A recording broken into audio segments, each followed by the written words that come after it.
Ladies and gentlemen, you are listening to the Diego and DeVore show, and they pulled somebody up from the grave, Derek Flair, and here I am to tell you that you're in the right place. Whenever you see the Diego and DeVore show on your screen, you are in the right place, and it's going to be big woo tonight.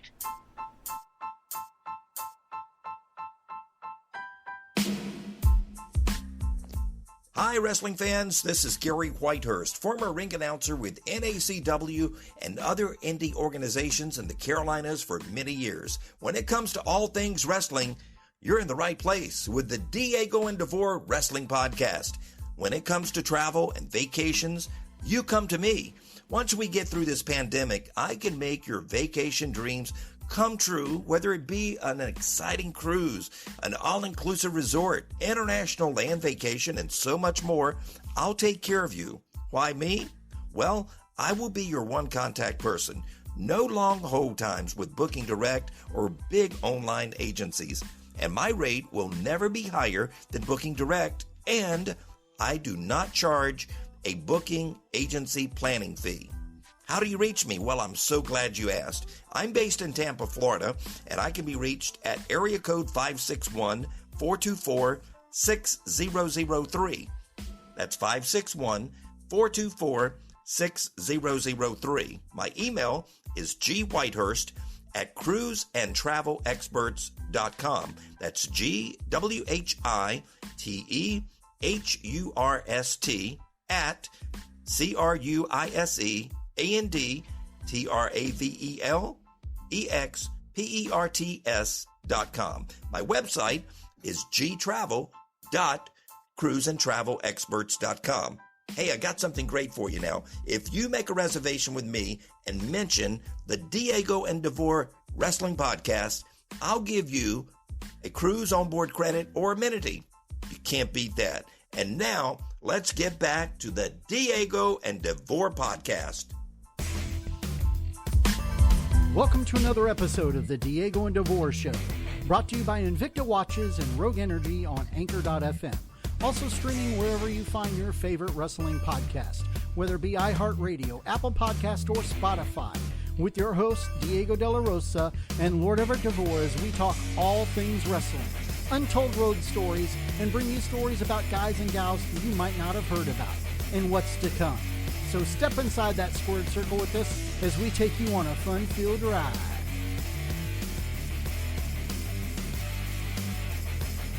All right, here we go with another episode of the Diego and DeVore Show. Diego, man, how the hell are you? Part 2. The internet even got us, but we're going to do it again. See, hear me now, believe me later. You know, every time we discuss certain subjects similar to this, that there's always some sort of a tech problem. You know, I've had my mic has been zapped, the GPS in my truck refused to let me go home one day when we had an interview with a paranormal investigator that a few months ago. And then now you see firsthand. I thought you were working me, but as we sat here, we just did this opening. The timer froze, and nothing was touched, but the timer froze. It was just like somebody hit pause. Very weird, but here we are. We're back again. I'm excited about this. Like I said earlier, I'm like a kid in a candy store when it comes to this. So let's get right to it. And we will. It's just like, you know, all three of us have a deep interest in this subject, and it started in our childhood. Where I talked before, you and I, we didn't know each other when we were like 5, 6, or 7 years old. I didn't even meet you until I was close to 20, correct, right? Correct. And when we started talking about these things as adults when we were on the road, you and I pretty much read the same exact darn books. Yeah, it's crazy. You know, we had the same book in elementary school. It covered UFOs, Bigfoot, and Loch Ness. And it blew me away that we had read the same book. Yeah, and something else we had in common also with wrestling. And with wrestling, we spent thousands and thousands of hours on the road. And you and I started talking about certain things, you know, whether it's paranormal, UFO, cryptozoology. You know, you and I thought, you know, more fishtails, but they weren't fishtails because you and I actually had several, I want to say encounters. We had a lot of experience in this type of thing, because people that we know, not only ourselves, have experienced these things. Yeah, I mean, people can say what they want, but until you experience something in your life that you truly cannot explain it away through science or anything else, and you experience it firsthand and it shakes you to your core, you can sit there and say what you want about it, but once it happens to you, it's a whole different game. True, and thankfully, I mean, I'm very curious. Thankfully, I haven't had the UFO experience yet. For many reasons, that to me, I think it would literally scare the shit out of me, because what are you really going to do? Yeah, the ghosts are one things, or if you see a Bigfoot, yeah, you run away, but not a UFO. Impossible. You never know, man. The Great Pumpkin on that road at 4:00 in the morning, that could have been an alien. Well, we'll see about that. It was a totally different thing. So, all jokes aside, let's get serious. So we have a ufologist, which is the first for us. This is going to be great, because just like us, it began in his childhood. And we'll hit a couple things before we introduce him. So he was featured in, and I'm going to butcher this name, in a 2019 book by Diana Posalka, best called American Cosmic UFOs, Religion, Technology. And he's also the man behind the Facebook group In the Field, which examines these alleged images and this phenomenon, and people go back and forth, and he talked about it. Like-minded individuals around the world, so they can see and say, well, yes, this happened, or no, this could possibly be a hoax. So let's get down to it and introduce the guest, my friend. Absolutely. We are so happy to have him on tonight, and I hope that this will be one of many to come. Yes. Because like I said, this is just, for me, going back to our childhood. It woke something up that most people, again, they don't want to talk about. And it's okay to talk about it as long as you do it tongue in cheek or what have you. Mm-hmm. But this guy here, I think it's just amazing. So without further ado, Diego, let everybody know who's here. A good friend now of the Diego and DeVore Show, Scott Browne. How are you, my friend? Welcome to the Diego and DeVore Show. Sorry for the wait, but these we call the internet demons every time. All right. Well, thanks for having me. And yeah, it definitely has happened before on a couple other interviews that I did. See, really? So where there's smoke, there's fire. I told you.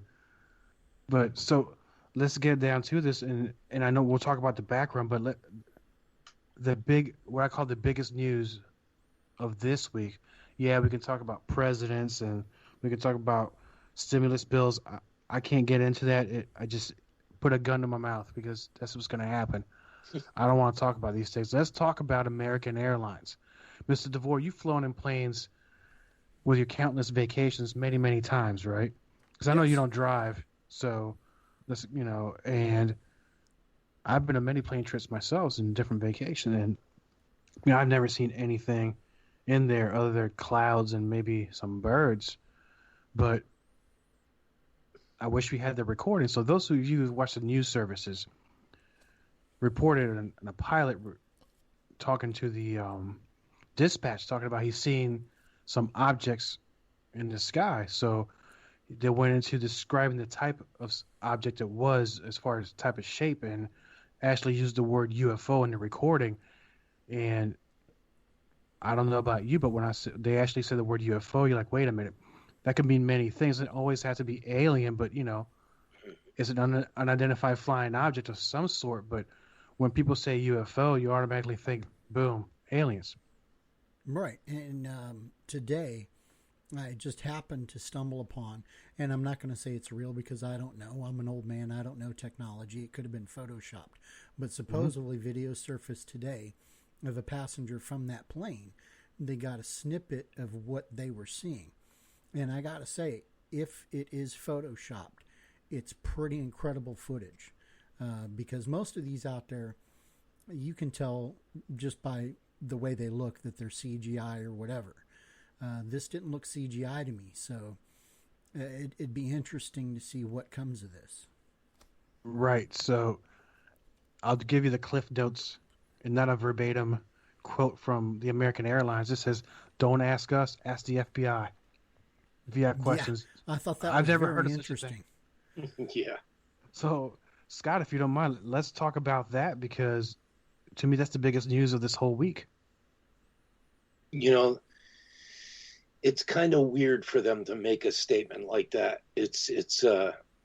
I'm not sure why they, diverted the questions to the FBI. It's really weird. It's, in the past, I mean, the FBI has been involved in certain cases here and there, but you would think it would be more something towards, some kind of contact somebody in the military, Air Force, or, something pertaining to, flying around in a jet. And I mean, the FBI is kind of it's a weird statement.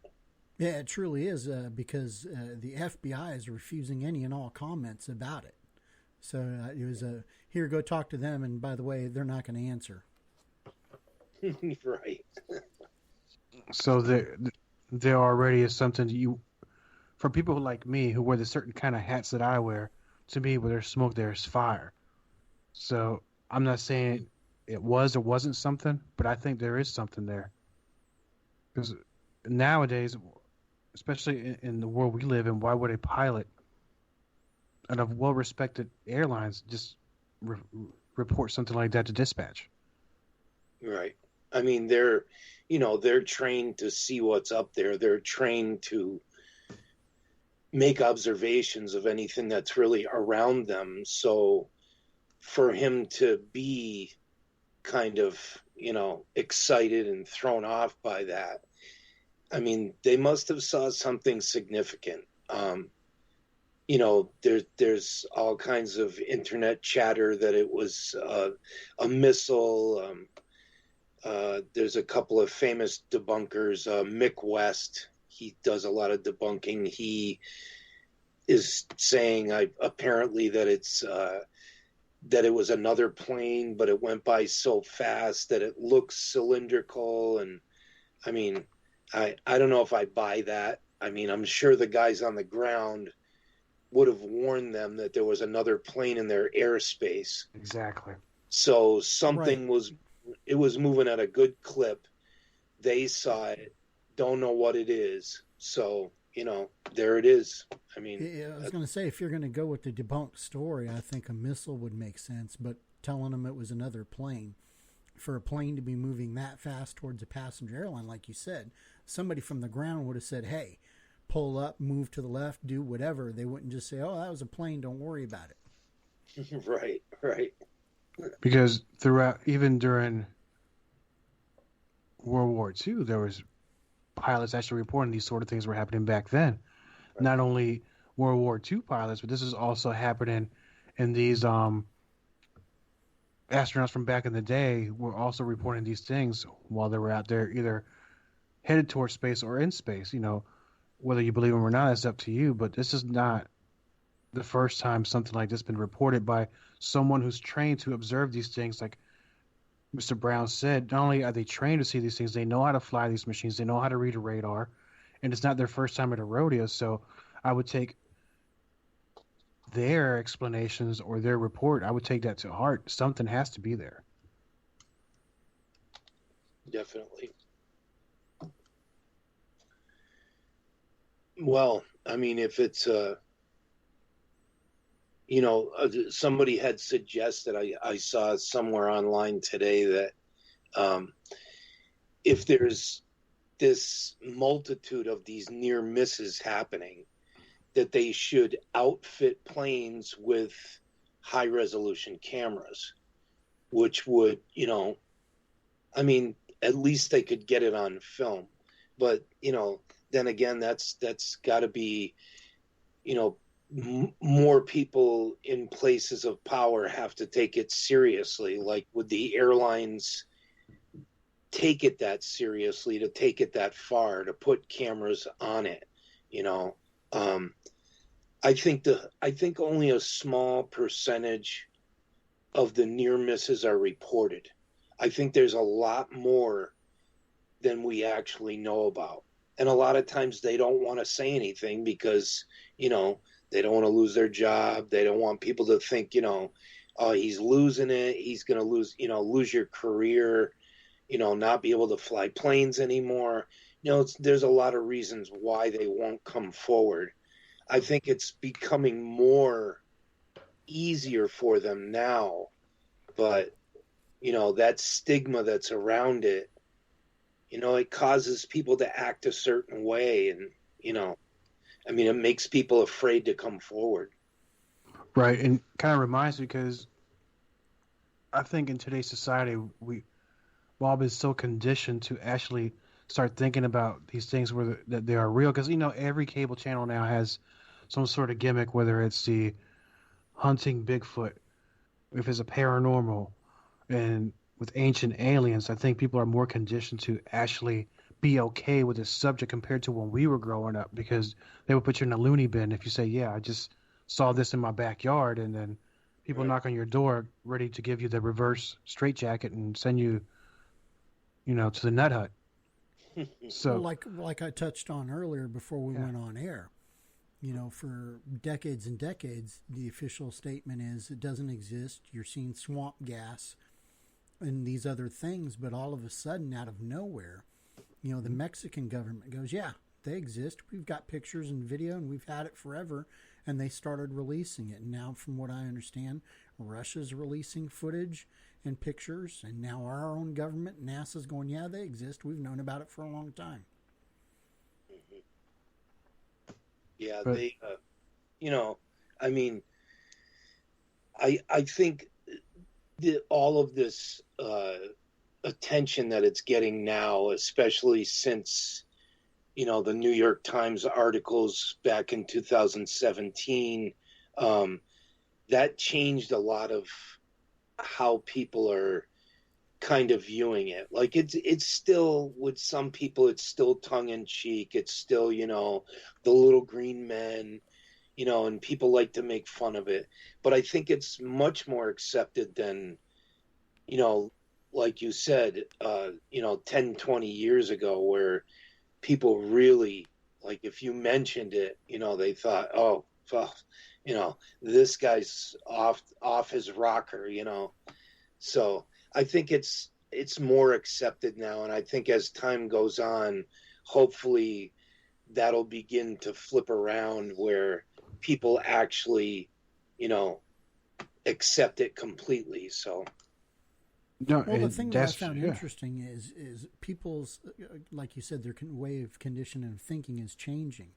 But I remember as a little kid that just the mere thought of ever sending anything to Mars or any other planet would take decades and decades and decades of travel. Well, now we know we can get to Mars in a short amount of time. So I think the belief of that we are the only living things in this entire universe was kind of egocentric, to believe that we're the only thing out there. And, you know, obviously we can't be the only thing out there. And if they're even half of what we are, they've made advancements.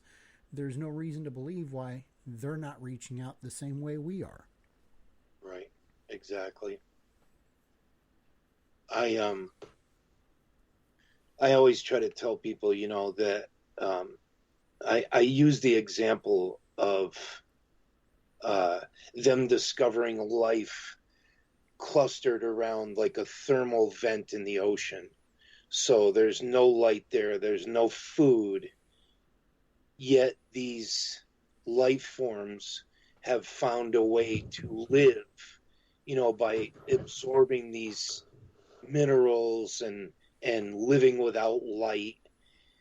And to me, that's a prime example of, you know, if there's an environment out there that is, you know, different than ours, it doesn't, there's no rules to say something couldn't have adapted to that, right? You know, and flourished within that environment. You know, we look at it from a human perspective, and everything's kind of based around us, and, you know, the animals that live in the forest, and, But I mean, we're discovering stuff all the time. You know, there could be environments out there that are so harsh to any of the living creatures on this planet, but to whatever lives in that environment, it's able to do it. So. Oh, absolutely. It's just like when they discovered that there was, at one point, or still could be, water on Mars. I remember as a little kid, there was no way that there was water on Mars. There was no way. And here we are 25, 30 years later going, oh, yeah, there's water. Yep, exactly. Right, because one brings to, and I don't know, for those of you who've heard of the Drake equation, so it's looking like a math problem for X amount of planets and different star systems that are out there. There's stems to be a possibility that, yeah, maybe one of those, even if it's 1 in a million, 1 in 10 million, one of those planets could have some sort of intelligent life form. I'm not saying they're more advanced than us, but some sort of living being on that planet. So, which would say, yeah, we're definitely not the only ones out here. Mm-hmm. Absolutely. So, and I always found that fascinating because, you know, people can talk about this and you shoot them. Well, let's talk about this scientifically. The minute you start making them feel uncomfortable, then it's, you know, then the name game starts. And, oh, you know, you're crazy. Oh, you believe that, you know. So it gets a little dicey with these conversations. No different than when you're discussing politics or religion with somebody, you know. The minute you start getting into their in their mind, they're like, oh, feel uncomfortable. Like, okay, dude, thanks. You know, have a nice day, you know. Yeah. But well, I still say to this day that if there's anything out there that's more intelligent than that we are, I'm sure they've flown by this Earth several times, rolled the windows down, and went, nope, not yet. Not enough mass in the world can get me to visit this planet. So, but you know, let's bring it back. So let's start at the beginning with your interest in the field of ufologists, because I know. Because you sent me some information, so this started in 1987 in your youth. So can let's touch on that?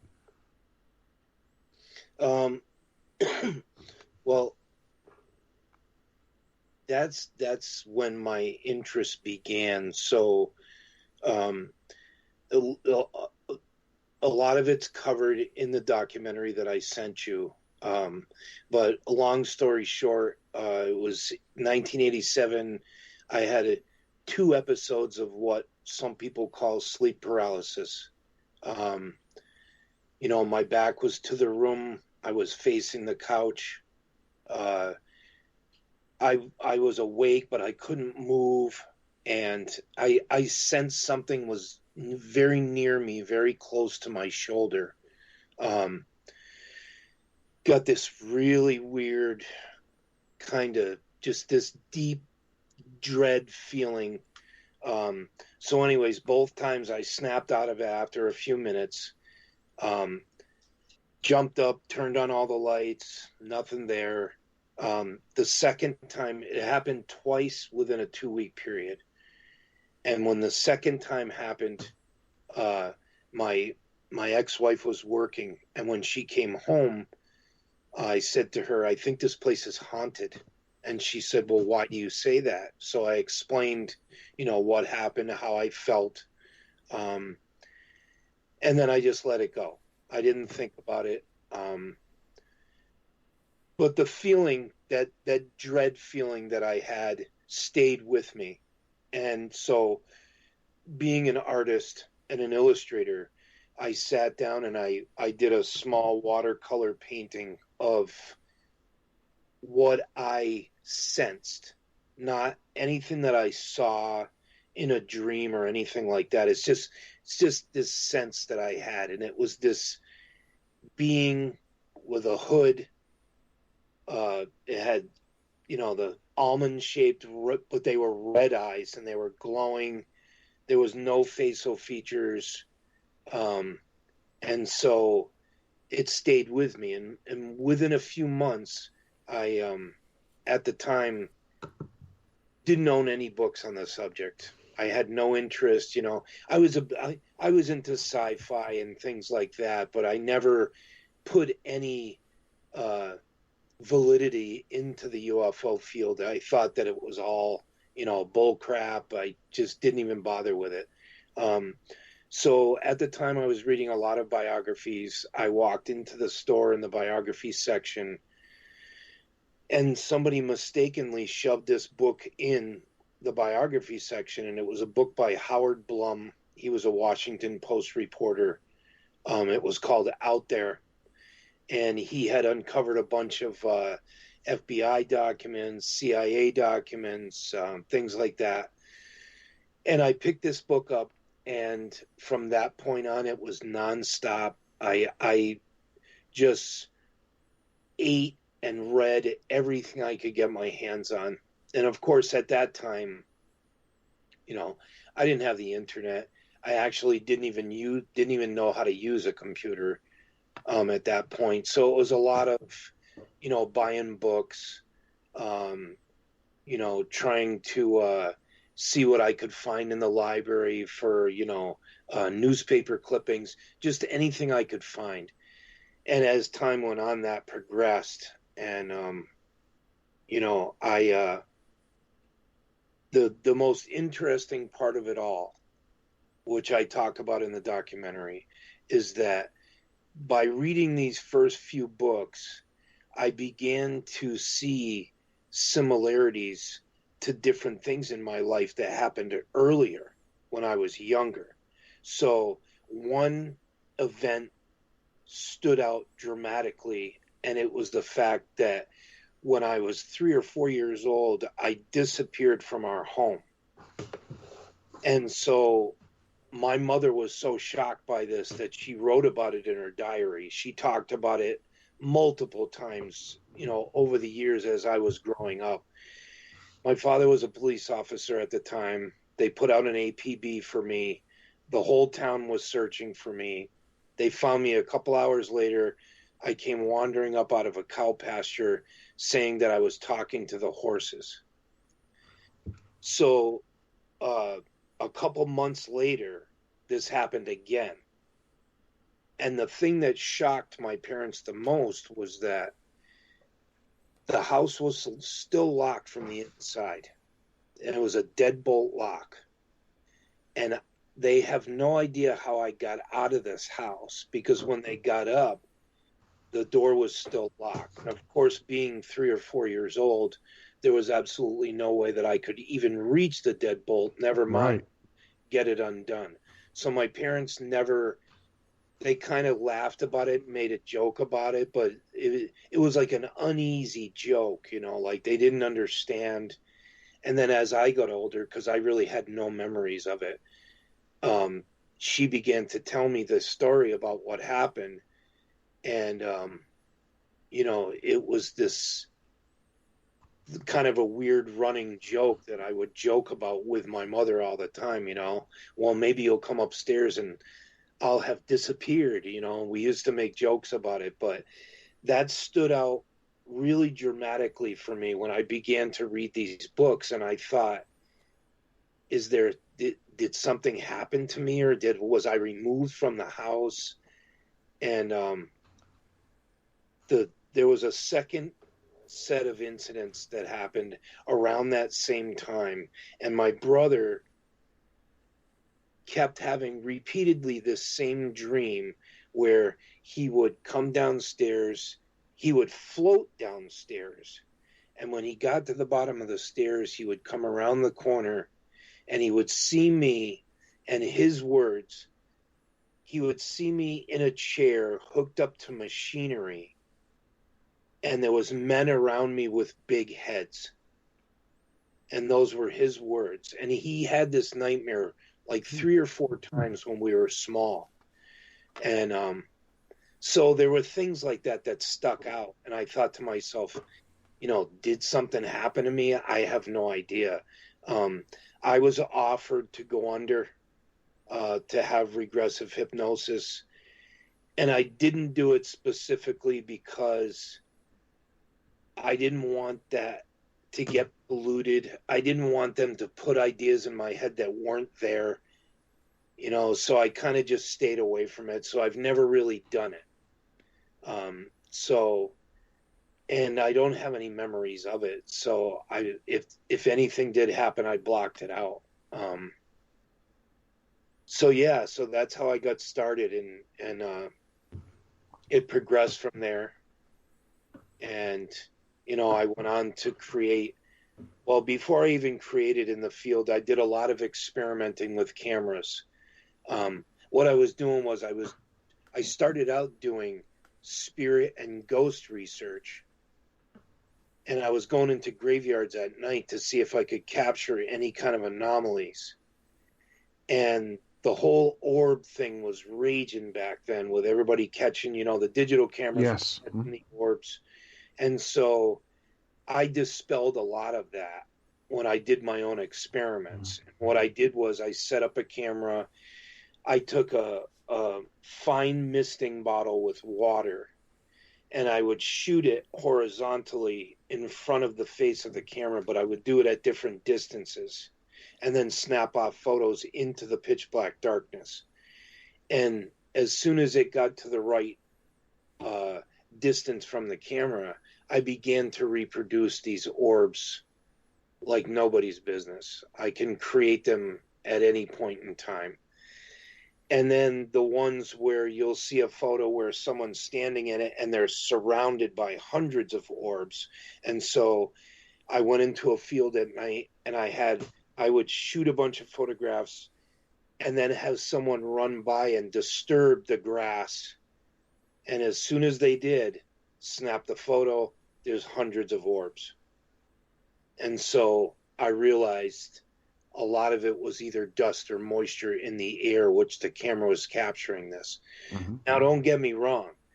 There are some photos and some footage of orbs that I can't explain. There's some weird stuff out there. But the majority of that stuff, when someone captures an orb like that, it's usually a speck of moisture, a piece of dust. When the camera hits it, it goes out of focus, creates a perfect orb, and that's how it works. So, yes. So that's how I got started. That's amazing, because you said something earlier, kind of when you mentioned it, because I've had a very similar experience with sleep paralysis. With me, I remember every single moment, every second of it. It was a very terrifying experience for me, because this happened to me when I was in my mid to late 20s.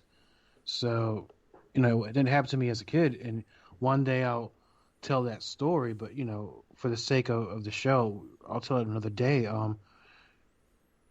During all these years of experience in your investigations, and you can recreate things and say, this is real, this is possibly a hoax. Have you gotten uncomfortably close to a subject or a phenomenon or evidence that you've caught some sort of feedback from somebody, or a phone call or a letter, and say, hey, you got to cut this out, or hey, come over here and talk to us about this? Has there been anything like that? There's been a couple things which I'm not, I can't be solid about them, but they were strange to me at the time. And so about a year after I created in the field, there was some people trying to get in there that were military people. They, in their profiles, it said they were military, and some of them I let in there. But as time has gone on, some of them dropped out. Some of them kind of stay in the background. They don't say anything. So about a year after I created in the field, I was on the front porch, and it was in the springtime. And I heard the whoop, whoop, whoop of a helicopter blade. So in our area, really the only helicopters that we have are for like life flight, things like that. Our police department doesn't have a chopper, but the closest Air Force base is about 20 to 25 minutes away from here. And so as I'm sitting on the porch, I hear the whooping of these blades, and I've been living here in this house specifically for over 10 years. And right in front of my house comes two Chinook helicopters with the double blades, both of them, end to end, flying right together. They flew down real low, came right in front of my house, and I looked up, and I'm fumbling trying to get my phone out. And as I got it out, I did get footage of it, but they're kind of small, but you can still make it out that they're Chinooks. And so I kind of let it go. It wasn't a big deal. I said, you know what, maybe they were out doing some training. I'm not going to jump to conclusions. So it was a short time later, and I can't say exactly when, and I was out in the garage, and I was working on my daughter's bike and making some, tightening up some things on her bicycle. And I heard the same heavy whoop, whoop of the blades. And so I stepped out of the garage, and near my house are very tall pine trees and evergreen trees together. And the helicopter, same thing, a Chinook, came sideways over the top of the trees, and it hovered there. And the guy leaned out of the door. The door was wide open, and he looked down at me and then leaned back in the door, and then the helicopter tipped and took off. So I was like, I didn't know how to take it. I didn't know if they were like watching me or, and I've still to this day, I'm, not so, I mean, it's like the old days, I guess, where they had to, the so-called men in black would show up at an incident, and they would give the people a warning, and they would scare them, and, things like that. I mean, I think if that was some type of government-backed program, they wouldn't have to do that today. And for the simple fact that there is so much muddling of the subject online by people who are hoaxing, people who are making up myths and stories, that they don't have to do anything anymore, because there's so many people doing it for them. And maybe some of them are involved with the government. I mean, who knows? But that's really all I can say that happened. Those couple of incidents, and I've had a few of my accounts hacked. Diana, the author of the book, she had her account hacked. I think it was about a year and a half ago. They hacked her account. They jumped on her Twitter account, and they were posting all this nonsense. And someone called her and warned her that it was going on, and she shut the whole thing down. And she doesn't spend a lot of time online anymore because of that. But she still stays in contact with me through, texting or, an email. But she's been given some warnings because of the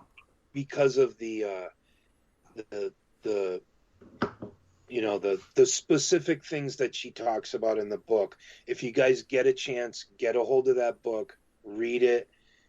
It's incredible. She did some incredible work. It's they take her out into the desert, and they blindfold her, and they take her to a location where they've been gathering some of this material from a so-called crashed object. The scientist in the book, his name is Tyler, and he's been working for NASA since before the Challenger, and he's got multiple patents. He's a multimillionaire. And when she flew out here to do the interview with me for the book, she brought him with her. And I had no idea who he was. And she couldn't tell me his real name. And the only reason that I figured out his real name is I think he did it on purpose. knew that I did graphic design, and he wanted me to, maybe do some work for some of his companies. And he handed me his phone and told me to put my number into his phone. And when he did, I saw his real name. And so I looked him up, and sure enough, that's who it was. And Wow. he's been, like I said, he's been with NASA since before the Challenger. He was friends with all of them, that died on the Challenger, and he was very, very, it definitely took a toll on him. But yeah, she's been given some warnings. I guess I'm allowed to say this much, is that she is not allowed to talk to him anymore. Really? Wow. And she, they sent her, cease and desist. She's not allowed to have contact with him. And, so the whole thing kind of spun off into a big mess. She's writing a new book right now that's going to have some, it's kind of within the realm of ufology, but it kind of branches out into some other areas. So that book should be coming out. I think it's next year. So. Well, that's good. It is, as I was thinking in the weeks to come, getting ready for the show and back and forth with you, this is getting it's pretty deep because it kind of hits home, with you're talking about the sleep paralysis. You're talking about now, getting the phone call, cease and desist, and this is a very deep thing tonight. It's a welcome thing. I mean, I'm blown away by this story. I don't know about you because I'm watching you. Because the minute you heard what he said, you're like, whoa. Yeah. Yeah, I think one of the things, so a lot of times people in ufology will, there's a saying that once you become aware of the phenomena becomes aware of you. So a lot of times people who are, ufologists, or they're, into the subject, they have a level of what they call high strangeness around them. And so I've had a lot of those incidents over my life. There were times where I thought that people had broken into my house. So it was one incident which stands out really strongly, and that is, it happened about 1.5 years ago. I woke up, something startled me, and I sat up in the bed, wide awake. And as I did this, I swung my legs out over the side of the bed and sat up on the side of the bed. And when I did, I saw something that looked like a large, just dark shadow, but moving towards the doorway, away from me. So I got up because I figured, I kept having the thought that my daughter had come in the room to try to wake me up because she was scared, and now she was going back to bed.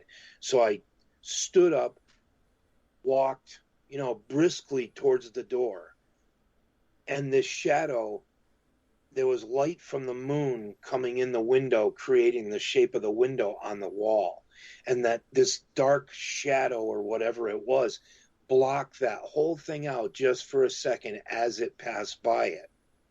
So I thought, it's not my daughter, because it was going towards my stepson's room. So I thought maybe he was up, he had to go to the bathroom, I don't know, trying to rationalize. Maybe the trees outside the window are like blowing in front of the moon. I don't know. So I look out the window, full moon. There's no branches anywhere near it. I open up his bedroom door. He's sound asleep. So whatever this was, there's been a bunch of incidents like that. Stuff moving around. There was one night where I was out on the porch having a cigarette. Must have been 3 o'clock in the morning. Nobody's out. I'm just looking at the stars. And something or someone said my name off to my right. Just clearly said, Scott, in a low tone of voice. It startled the crap out of me. So I spun and looked, and of course there was nothing there. I thought one of my friends had come into my yard. They were playing a joke on me. They knew I was up. There was nothing there. So there's been different things like that. Knocks, things moving, different things like that. So that high strangeness is definitely can get pretty creepy sometimes. No, yeah, absolutely. As a matter of fact, I've had my incident, if you will, with sleep paralysis. Just like Diego, I was in my 20s, and I was in my sister's house, and I was laying in bed, and something woke me up. I don't know if it was a noise or whatever, but I was wide awake. And all of a sudden, I could not move anything. I couldn't even move my fingers. And I felt a pressure on my chest. And there was something above me, but I could not see what it was. All I know was it was pushing down on my chest and my throat. And I couldn't even call out my wife, who was sleeping right next to me. I couldn't even call her name. And this went on for probably 5 or 6 minutes. And then just as quickly as it happened, it ended. And there was a loud, it sounded like the bedroom door slamming, but the door never opened or closed. Wow. And it just, I didn't talk about that for the longest time because, the standard, people are going to think you're crazy. Yeah. But it was quite strange because later on other things happened in that house, and come to find out that house was built upon another house that had burned to the ground, and everybody that was in that house perished. Wow. That's actually the first time I've heard this story. So this is good. It's very interesting. That's why we do these shows, because, we said a lot of stories on the road, but this is the first time I've heard this. So, Scott, let me ask you this, because you're saying the phenomenon or these things, eventually they wind up knowing who you are, they seek you. How do I ask this? Because I don't want to get confused sometimes. I'm so excited about asking questions. What's the harm in, let's say, finding out, okay, the Greys are out there, they're for real. What is, in your opinion, why on their part such secret? I'm not talking about government, I'm talking about the aliens themselves. Why such secrecy? Because I'm thinking maybe we pose a threat to them just as much as they pose a threat to us. Because I'm wondering why they stay in the shadows for so long. What's the harm in us knowing they're there? My honest opinion is that I believe whatever is behind this phenomenon, whether it's aliens or some other kind of weird life form that we just can't understand, I think it's indifferent to us. I don't think that it's, you have your Space Brothers crowd where they're here to help us, and they're here to help us cure cancer and stop war. And then you've got your other crowd on the other end where, they're a threat. They're trying to take over the human race. They're, injecting their hybrids into society. Mm-hmm. I'm kind of in the middle of the road where I believe that they're indifferent to us, but I think that they have some kind of like symbiotic relationship with us where they need something from us. What that is, I don't know.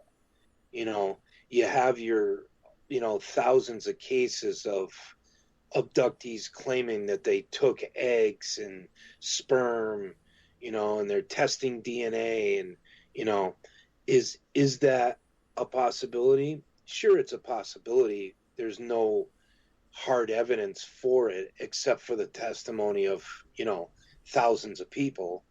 But once again, I think they're indifferent to us, but I think that whatever I'll put it to you this way, that in the 30 plus years that I've been doing this, I'm only sure of two things. That's it. After 30 plus years. One is there's some other intelligent life form out there that's been interacting with us for a very long time, probably since before man was even here, and maybe possibly, linked to us being here. It's a possibility. The second point is that whatever is behind it has some sort of agenda. And this agenda cannot be revealed to us for some reason. We can speculate on 1,000 different reasons why, people would lose it. They'd go off the deep end. Religion would crumble. You can go into all those areas. But I think that their agenda has always been there. What the agenda is, I don't know. But they're interacting with us for a reason. We just don't know what the reason is. But all of this interaction is happening for some reason. And I attribute it to some type of agenda. They have an agenda. Whatever this symbiotic relationship is with us, maybe they do need our DNA. Maybe they do need our sperm. Who knows? Well, it's interesting that you say that, because I'd like to get your take on something. I was watching a program the other day, and it really made you think, because it was talking about primitive man, if you will, back in the day. If they encountered something like this, they would claim that these people were deities, or these beings are deities. Do you think that that is actually possible and reasonable? And the reason I ask that is because so many sites across the globe, not just one or two places, but countless places on the planet, have pyramids, and they have inscriptions on the wall that, if you look at them, it's undeniable that they're talking about beings that came from above. And with them thinking the way that they did, of course they would think that it's a god. Mm-hmm. Right. So my honest opinion about it is that I firmly believe that something was going on this planet a long time ago. That I think, there's one researcher, he calls it I forgot exactly how he puts it, but it points to a type of amnesia that the human race has about their origins, about where they came from.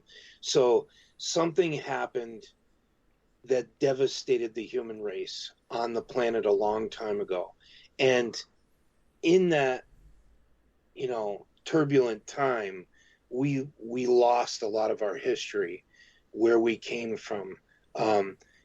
Hundreds of cultures across the planet talk about, beings that brought them knowledge and math and astronomy and agriculture. And it continues throughout all of these different cultures across the world, even cultures that didn't even know each other, yet they're stating the same thing. So I think there's something to that.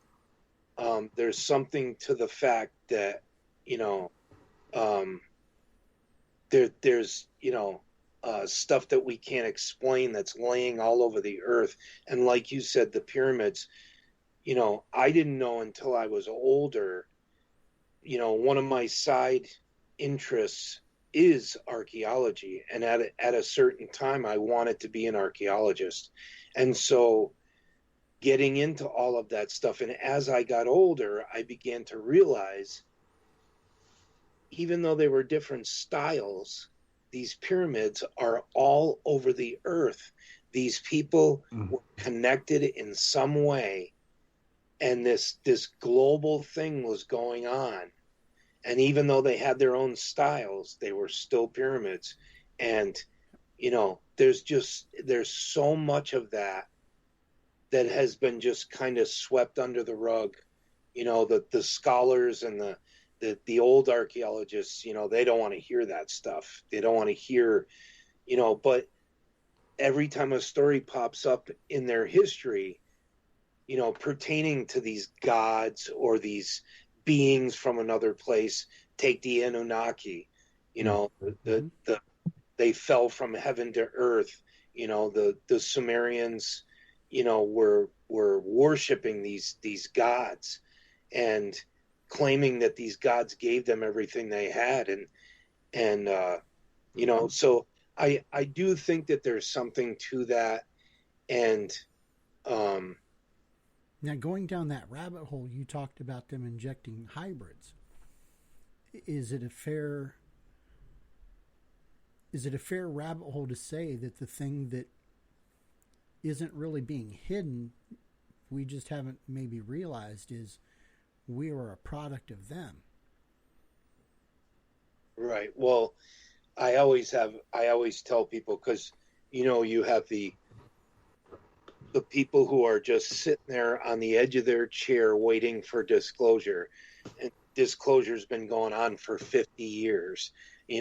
They just keep saying it's going to happen, and it never does. And a new generation comes along and keeps touting, yes, we're going to get disclosure, and it never happens. And so my strong belief is that disclosure will be found in our DNA. That when we delve deep into our DNA, because I'm reading a book on DNA right now, which is called The Signature of the Cell. And it talks about a lot of the weird stuff that they're finding in DNA, like the junk DNA that they always called it, because they could never figure out what it did. So they used to call it junk DNA. They're now starting to find out that this junk DNA is actually very important. And so, that's my whole take on it, that I believe that someday when we get deeper and deeper into that DNA, that's going to be our disclosure. It's the first time I would have really thought about it in that way, because you would figure disclosure is going to come from a political figure or a news story or some sort of artifact that we find. Nobody can hide that, but never in a million years would I ever thought to look within ourselves in DNA and to map it out like that. That's amazing. Yeah, I just think that, I think somehow, like I said, a symbiotic type of relationship, whether they were involved in us coming into existence or, another offshoot of my research is I went deep into the origins of different religions around the world. And so I began to look at just the origins, how these religions began. And if you look at them, as a whole, the high percentage of these religions began because either they saw some type of glowing being, something came to them while they were sleeping and spoke to them. The prophets in the Bible, they saw, Enoch saw the whirling wheel in the sky with eyes in its rim. These religions, if you look at all the origins of them, they're directly linked to something bizarre that they couldn't understand, or something coming out of the sky and speaking or communicating with them. And this is the basis for almost every religion on the planet. So, I think, I forgot what researcher it was. I think Jacques Vallée called it a control mechanism. Mm-hmm. That religion was a type of control mechanism that was created by the phenomena to kind of have control over people. I'm not sure if he described it exactly like that, but it's along those lines. Right, because speaking of something similar, because we talked about the Sumerians, the Lost Book of Enki, Zechariah Sitchin. So he translated these, the cuneiforms or the language, and put it into this book. And I read this book. It's not an easy read, but you got to take your time. And as I'm reading this, and I'm like, wow, because you can look in there and say, well, from my knowledge, I know this religion touched on this. I know this religion touched on this. It's almost that everybody's telling you the same story, but the names of the players have been changed, but they're telling you pretty much the same thing. Right. And, pertaining to that, those books that you talk about, he, in interpreting these Sumerian tablets, they stated that they created these mines in Africa. Of course, it wasn't called Africa back then, but in that area where they would have humans toiling in these mines, digging for gold for them. Mm-hmm.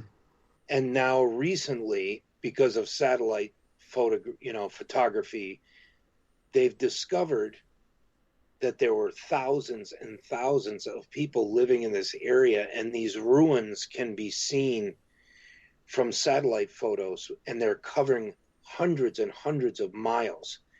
And these mines, they're abandoned. They've been there for thousands of years.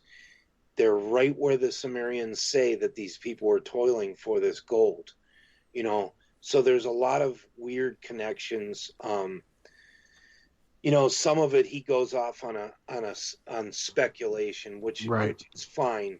But I mean, if you go and you read the real interpretations of the Sumerian writings, it sounds like a science fiction book.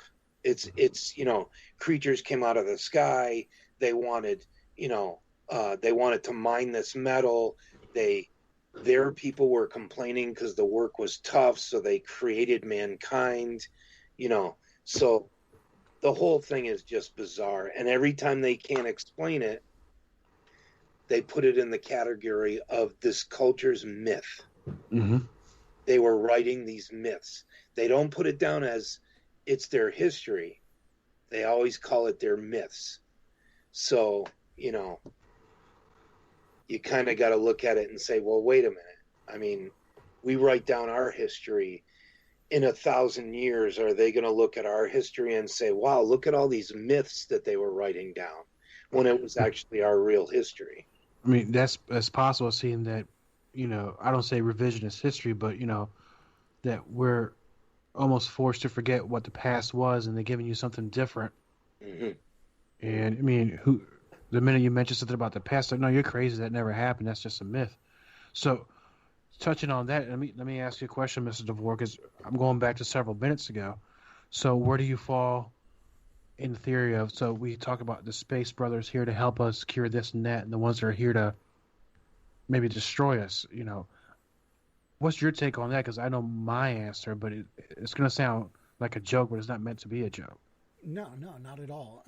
Well, where I stand is what I asked him, what his theory was.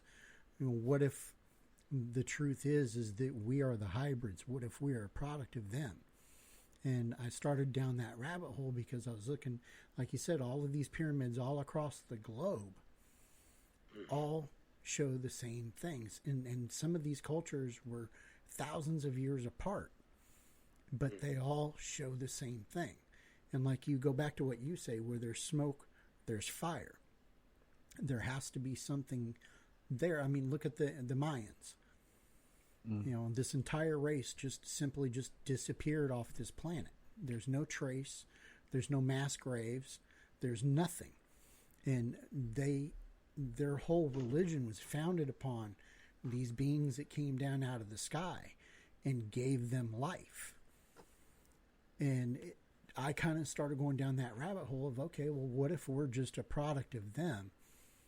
And we just, like he was talking about the amnesia. I don't really think it's amnesia. I just don't think that people would accept that you're not what you think you are. And especially going through that DNA route, because they touched on that in that episode of, well, what if your DNA reveals that you're not really what you think you are? And mind blowing. It Yeah. just kind of shook me. I was like, well, you know what? Going back to what you were saying about religion, all religions are based upon the same basic principles of the story. And like you said, the changing of the names happens, but the story stays the same. I mean, going back to ancient Egypt, the story of Jesus happened thousands of years before with an Egyptian goddess and her child. I mean, literally everything that happened to that child is the same story of Jesus. And just the names have changed. And so I was inclined to think of, well, I don't want to say they're experimental rabbits, but it's very possible that, like he said, we were here to toil the earth for them. What they want from us is we do the work for them. And that's why wouldn't you? I mean, I'm not going to get in there in the mines and get the gold myself. I'll let you guys do that. But I'll tell you where I fall on this. And going back to the amnesia thing, I've heard it called. Somebody called it planetary amnesia. It was a term that was called, and I don't fall into the Space Brothers category because if they're here to bring peace and cure diseases, they've done a piss poor job. Yeah. Two, I might go towards the destruction part. It's not basically they're destroying us, but they're giving us the capabilities for us to destroy ourselves. So I might fall on that category, but I'm not seeing anything being cured. Right. Well, that you know of, because I mean they've kept their mouth shut on the fact that they exist for so long. Who's to say we don't have all those cures, but they're sitting on it? Because I've always heard from many doctors that many things could change if they ever decided to change them, but because they make more money looking for it than they ever would with releasing the fix. Oh, we're talking on a human scale. Yeah, it's you make more money giving you a treatment than a cure, right? Which makes sense. But I don't know what the aliens get out of that, if anything. But I think, well, like him, I think that they're just indifferent to us. They just sit back and have their little glass of bourbon and giggle at how stupid we are. Possibly, we do that on a weekly basis. But call them aliens. That might just be a name we use for them, because they could be deities for as far as we know. They're alien to us, but what have you. So with that, bring it to that, because I know we can go on all night talking about this, just like we used to do in the old days, till get home at 7 a.m. talking the whole night about these things. So with these extraterrestrial, these beings, there are some people that believe that, yes, they're interplanetary travelers using ships or some sort of machinery.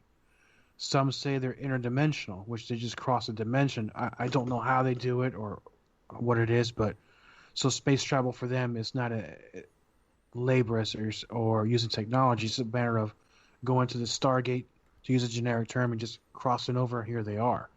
So what's your take on that, sir? So I lean towards, and I can't prove it, but I lean towards the fact that,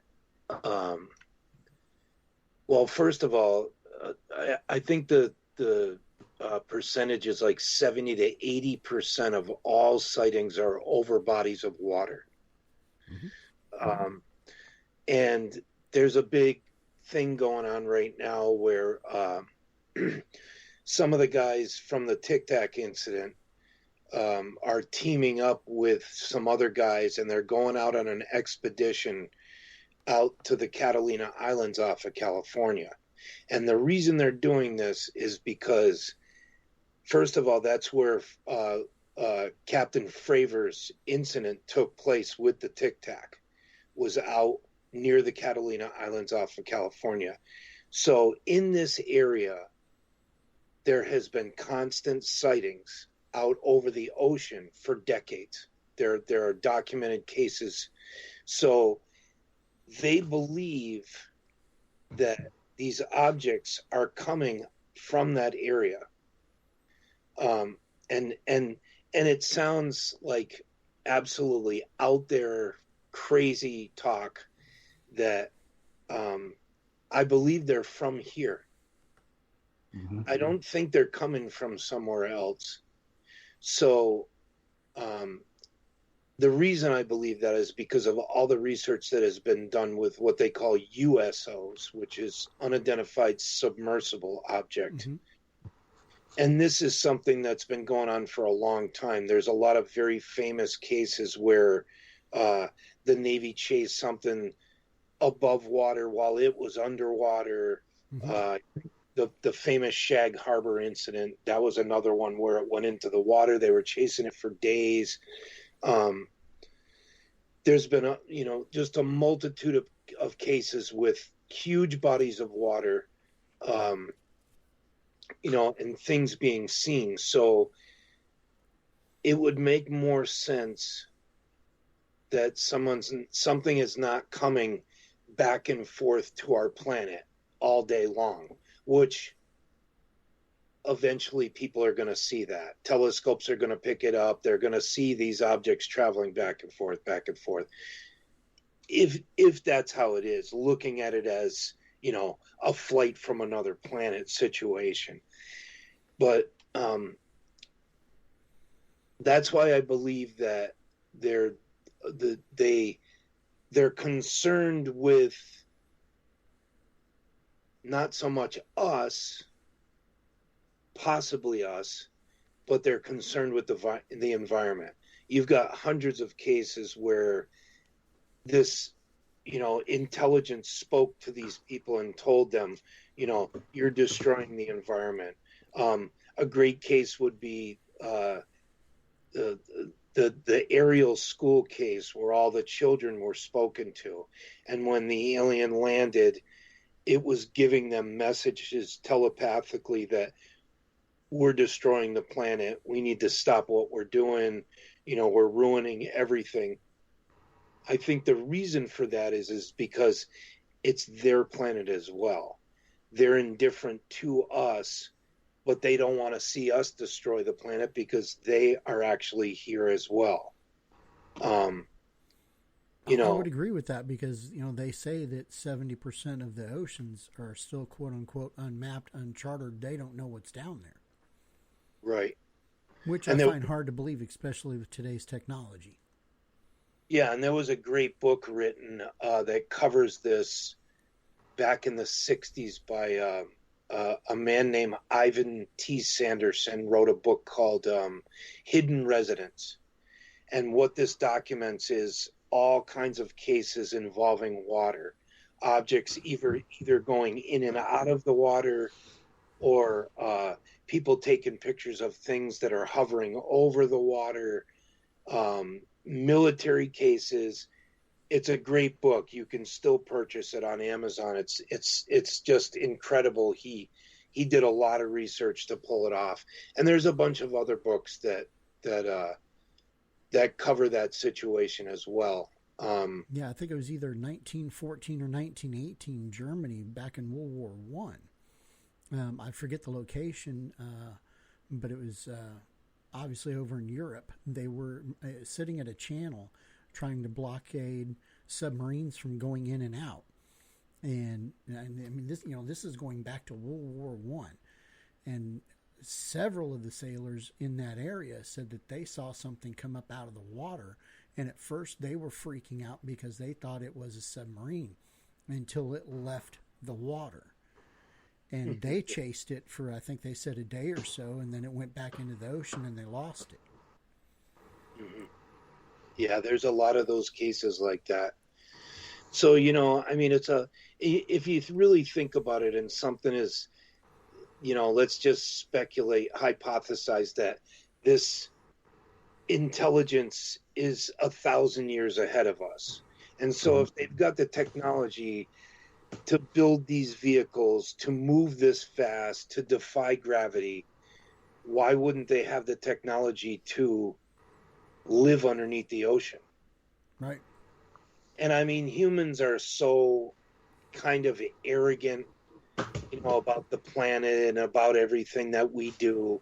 And so it would be understandable that we would never recognize it, that they could hide from us and we would never know it. I mean, there's what I guess they did an experiment, and they took a boat out to this area in the Catalina Islands. I can't remember exactly who did it, but somebody went out there with a FLIR camera, and they began to play whale songs on a loudspeaker off the boat. And this attracted one of these Tic Tacs came in. The footage is online. And as soon as it came in and it detected that there was no whales there, that, people were using a recording, it took off. So they're thinking that, using that as an attractant, that it was coming in to maybe take a look at the whales or examine them or something. And as soon as it realized there was no whales, it left. But this expedition that they're taking, I think they're going to stay out on the ocean for, I can't remember the exact period of time. It's more than 2 weeks. It might be a month they're going to spend out there, and they're bringing some of the best equipment out there that money can buy, and they're going to try to record this. Dr. Kevin Newth, he's one of the guys that's going out there. He's a very well-known scientist. I spoke to him on a radio show that I called into a few weeks ago, asking him if they're going to release this data to the public, because, if they're going out there to record this stuff and then no one's ever going to release it, it's not really anything to get excited about. And he said, straight out to me that whatever data they gather, visual, radar, doesn't matter what it is, they're going to release it all to the public. So hopefully they can get something from this expedition. They have a name for it. They got a logo they got a Twitter page, so they're gearing up to go out there. So I'm hoping for the best for them, that they can get something. Yeah, me too, because that would be interesting to finally know for sure. But I know now that, and I don't know if, I'm sure it's not even related to this, but now that it's easier for these tech companies to say, yeah, you're not going to have an account anymore. They're like, oh yeah, you're canceled here. Well, this other company says we're canceled here too. So there might be a possibility to where this information might float around for a little while, but eventually big tech's going to say, yeah, we don't want that out there. And then, it's like the tree falls in the woods. If you ain't there, it doesn't make a sound. So the information is out there, but if nobody sees it, they can intercept this and I guess just shadow ban them out. Right. Now, have you guys seen the footage that was filmed over, I think it was in Puerto Rico. It was over an Air Force base. They filmed the object, and then it goes down into the water. Yep. Comes out of the water, and it splits in two once it comes out of the water. It's just amazing footage. Now, that footage that you're talking about there, do you think that that's a hoax, or is that definitely something that cannot be explained? I don't think it's a hoax. And the reason I say this is because there's a group of guys that are a bunch of scientists. They're called, it's called the SCU, I think, the Scientific Coalition for Ufology. This was started by a friend of mine in the group. His name is Rich Hoffman. He was with MUFON for a long time. He started this a couple years ago, and he brought in all of these scientific people to get involved. And they have written a paper that's released on their website. They posted the whole PDF. You can read it. They went through this video with a fine-tooth comb and picked out some amazing, amazing things about it. The color of it on the FLIR, the speed, the movement. It's a very, very in-depth paper that they released on it. And I don't think it's a hoax at all. I think it's I don't know what it is, but I can't explain it. I don't know what it is. I don't know what would do that, would go into the water like that and come back out of the water flying at the same speed, like the water didn't even affect it. And then to split in two like that was really bizarre. Yeah, that was pretty crazy. So I mean, I don't know. I find it fascinating that people are more kind of focused on the 3 tiny little clips that were released. The gimbal and the ones I'm talking about, which all together, I think the 3 clips don't even add up to a minute. But here you have this other piece of footage which goes on for quite some time, and they're able to derive a lot more information from it because of that, because it was caught on video for so long. And it's almost not talked about. Like they'll obsess over these 3 tiny little clips that are blurry. You can't really make anything out at all. And here you have this piece of footage that's just incredible, so what can you do? The public's fickle. Yes. True. They're so worried about their selfies and their Instagram modeling careers. They don't really want to look into anything else.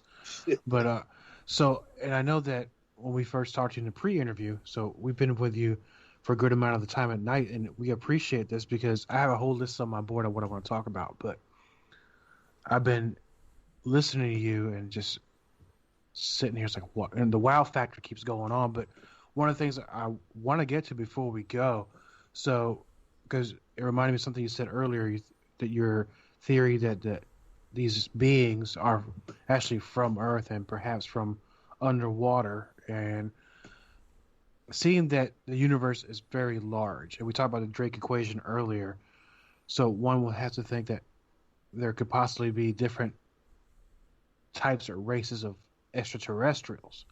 And I know that depending on who you see or the list that you read, I know of maybe a dozen that people have talked about, where there's the short alien grays, the tall ones, the ones that look like Nordic looking ones. So in your opinion, I don't want you to put a number, but if you could explain to the audience different types of the races that you know about or have heard about, other than the typical ones like the small alien grays. There's so many. If you go back through the literature, I mean, you're talking about things that are so bizarre.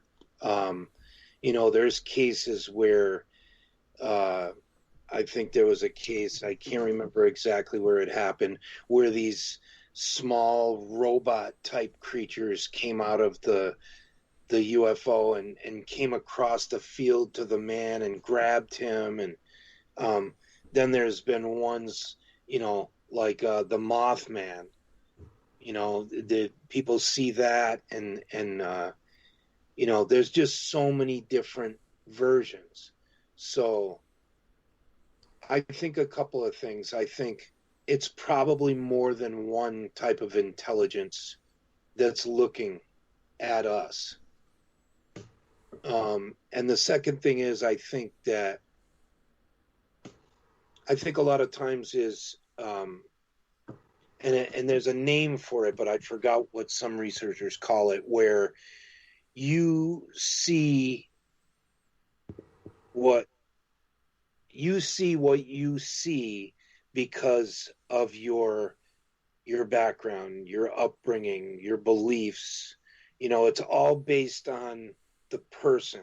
So a good example would be the Fatima case, which is where the thousands of people saw supposedly the Virgin Mary in Fatima. The 3 children spoke to the Virgin Mary. So when they interviewed the people in the crowd, there were several different interpretations of what they saw. Some people saw glowing discs. Some people saw the Virgin Mary. So I think it's, it's all based on the person, like how they see it. So you've had people at cases where, say there's 5 witnesses to a UFO, and they interview them, they get 5 different descriptions or witness accounts that differ from each other, even though they were at the same exact event. And so, because each person's going to pick up on something that the other one didn't. They're going to focus on different things. Right. So some people interpret it this way, and some people interpret it that way. And, so like I said, I think there's definitely more than one intelligence that is either observing us or interacting with us in some way. I really hate the word, I hate to use the word alien because, people get the wrong idea. I mean, I always tell people that the UFO phenomena could be just an AI, artificial intelligence that something else built to come at us. It might not even be a living thing. It might be some high-tech equipment that is observing or recording us or, whatever. But there's no way to tell that. It's all speculation. So, yeah, so that's it. I mean, it could be more than one thing. It could be a dozen different life forms. I mean, who knows? Well, right. It makes sense. I mean, because there's so many different beings on this planet. I mean, you've got African American, you got white, you've got Asian. It would make sense that there are different types of life forms. Right. Wow, definitely with so many millions of planets out there, you never know what popped out from over there. But so before we go in, interesting enough, normally we do a lot of spots for sponsorships and stuff, but this subject is so interesting to Mr. DeVore and I that we to hell with it, and we're going to talk about this because this hits close to home. So we share some similar stories. So before we go, because I know that you and I first came in contact through Twitter, and just like last night, folks, I use Twitter for the right things, for research, to reach out to people. I'm not here to get in arguments or anything. So I'm very happy that you responded back to our interview request. So in social media, where can the fans of the Diego and DeVore Show find out more information about you and what you do and some of your partners? So to join in the field, I've had a lot of problems over the years. So the group used to be open to I had it set where the other members could add members. And that turned into a nightmare. We ended up with somewhere around 7,000, members.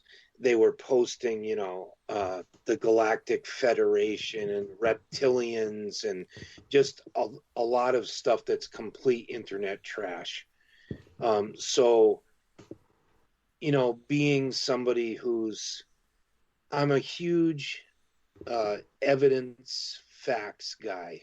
I gotta see evidence. I gotta see facts. And so,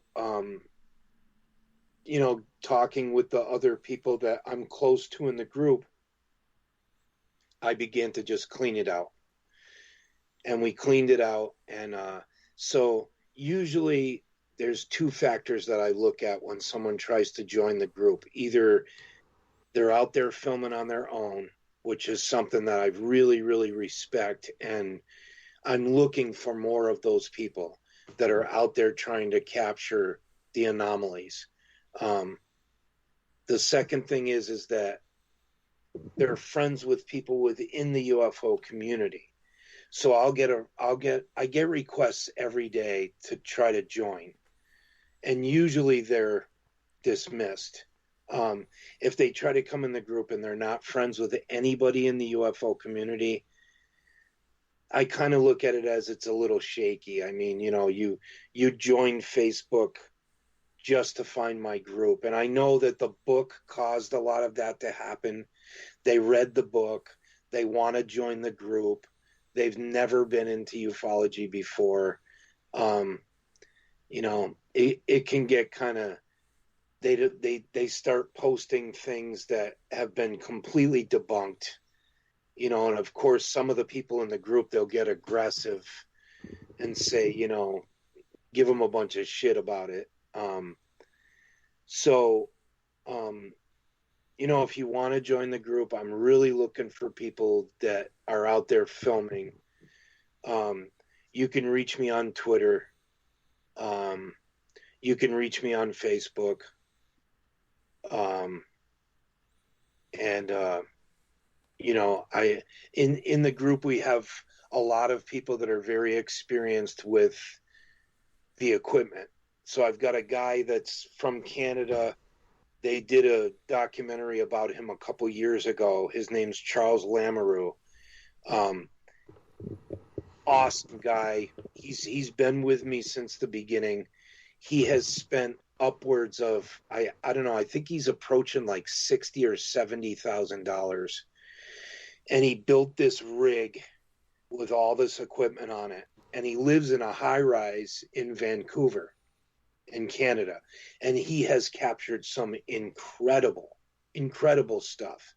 You can find him on YouTube too, Charles Lamoureux. And,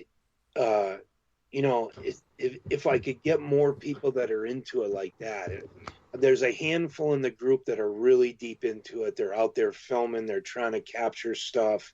They're trying to identify mundane stuff. Like I said, they can reach me any one of those ways, and I'm definitely looking for people that are filming.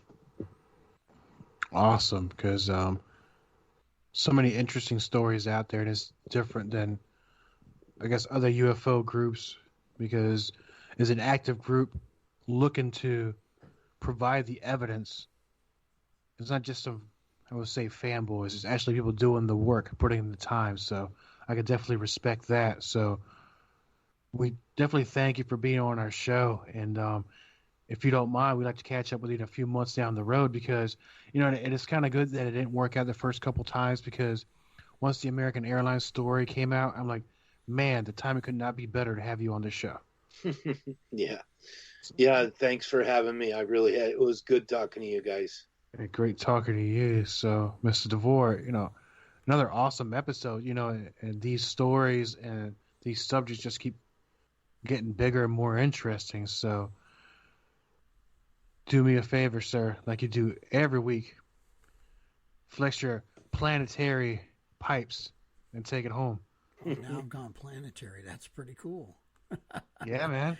Yeah, thank you once again for being on our show, sir. We're honored to have you on, and thank you for your time. Thank you. Thank you once again for listening to the Diego and DeVore Show. Found on Anchor.fm, Spotify, Apple Music, iHeartRadio, Amazon Podcasts, or wherever you find your favorite wrestling podcasts today. And until next time,